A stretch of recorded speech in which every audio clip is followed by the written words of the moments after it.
laamaha ammaanka gobolka Banaadir ee dawladda Soomaaliya oo gudanaya waajibaadkooda ayaa xalay magaalada Muqdisho ka sameeyay howlgalkii ugu ballaarnaa muddooyinkan ee amni xaqiijina kaasoo ujeedkiisu ahaa sidii lagu soo afjari lahaa shaqaaqooyinka yaryar ee mararka qaar ka dhaca xaafadaha sida dilalka iyo dhaca hantida dadweynaha.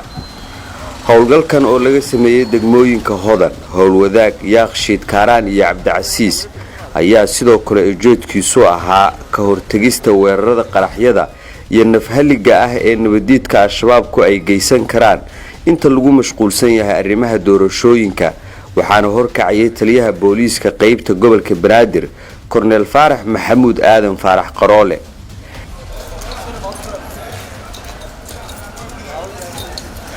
ciidamada oo si taxadar leh u baariya gaadiidka ay shacabku wataan ayaa howlgalkooda ka bilaabay ugu horeyn isgoyska Tarabuunka ee degmada Hodan.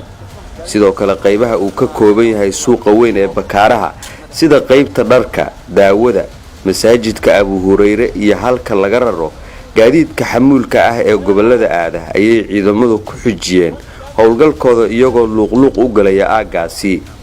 taliya Farxaan Qaroole oo uu markan garabkiisa soo istaagay taliyaha saldhigga booliiska ee degmada Howlwadaag gaashaale Najiib Carab ayaa la wada kulmay in door ahna isla taagay bulsho ay inta ugu badan ahaayeen dhalinyaro ka xoogsato suuqaasi.